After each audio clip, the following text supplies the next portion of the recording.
Sure. Okay. When you were talking about how, like, divorce and, like, if you have a family and you have, like, a divorce battle, how people, like, sometimes never come out of that. And I remember you saying that in a class before, too. So what do you think about that is so, like, horrible, and what allows people to come out of that? Okay, well, let's think about this for a minute. Okay. And then we'll go back to the symbolic stuff. How many chances do you think you'll have in your life for like a serious, high-quality, intimate relationship? What do you guys think? How many chances are you going to have for that? 3 to 4. Okay, that's good. That's good. Yeah, I would say you probably top out at about 5. Okay. 2 down, 3 to go. So, okay, so, you know, that's not that many chances. Plus, you get old quick. You know, by the time you're 45, you're not going to have a family. And well, you can do that sometimes if you're male. If you're female, maybe, but it gets pretty rough. And you're looking probably at that point at a fair bit of in vitro and that sort of interaction. It's tough, it's hard on people. So, you know, not only do you not have that many chances, you don't have that much time. So you got to get it right. So if you get it wrong, it costs you. Like maybe it'll cost you 5 years. 5 years is a long time. So, and 3 5-year costs is like, you've lost things there that you can't replace. Okay, so that's one part of it is, you don't have that many chances, and it's costly to burn up the time. Okay, the second thing is,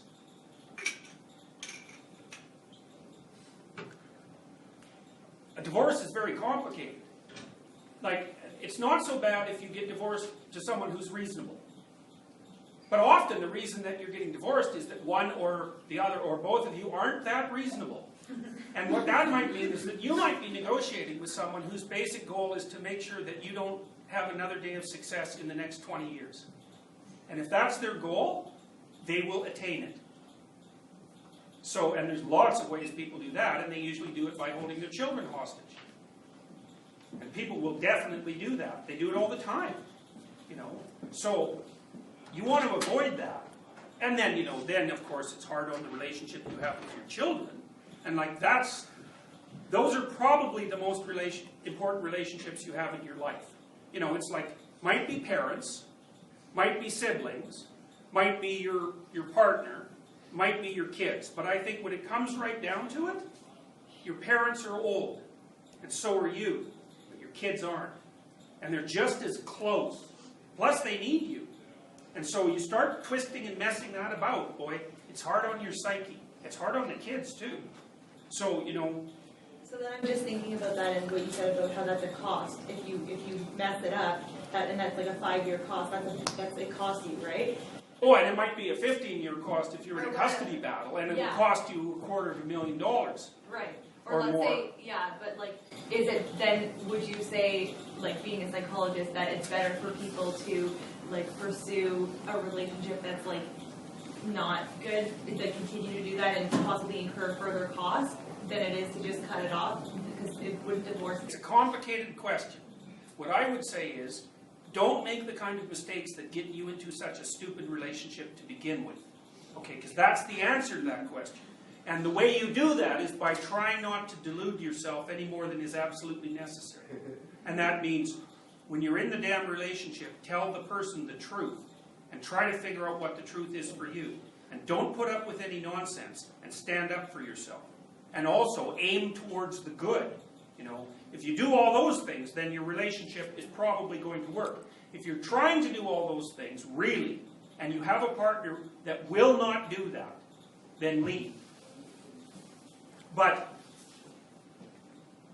it's a rare person who won't do that if they're stepped along the way properly and they learn how to do it. Now, not everyone's like that, because you do run into some people who are basically devoted towards mayhem and trouble.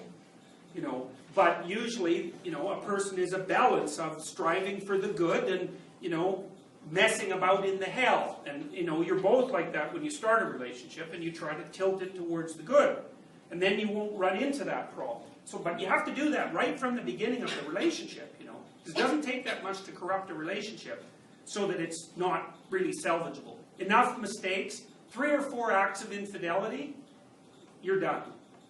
You aren't going to come back from that because the fundamental element of trust has been removed. And then you can't communicate with the person because you don't know if they're telling you the truth, and then you don't know if you're dealing with reality. And if you're not dealing with reality with your partner, it's like, good luck fixing that. It's like you're working on a ghost car while the real one is sitting in the shop with the motor out, you know. It's not going to get you anywhere. So a lot of the issue is don't get in the trouble to begin with. If you are in the trouble, well, then you try to straighten yourself out and see if you can fix it. Well, if you can't, your options aren't great. And it depends on the particularities of the situation. Now, I have people that I counsel, it's like, leave that person. And the rule is, they're lying to you, they aren't aiming up. And you won't be able to tolerate being with them for 10 years without becoming resentful, alcoholic, and homicidal. So that's a bad outcome. There's nothing you can do to avoid it, so you might as well leave. But you know, you have to have that sorted out. It has to be the truth, because it's no fun. It's no good to leave someone who's struggling in the lurch. You know, when you think, well, I'm with this person, they're not going anywhere. You know, maybe they have an alcohol problem, and they're resentful. It's like, but I'm all they've got. Well, they bloody well better want to fix that, because you're not going to be able to fix it. All that'll happen is you'll end up in the same place. Now, if they really want to fix it, more than anything, and they're willing to tell the truth about it, and willing to interact with you, then there's a ghost of a chance you might pull through it. But it's very hard to fix someone, and it's really hard to fix someone who does not want to be fixed. And there's lots of people like that.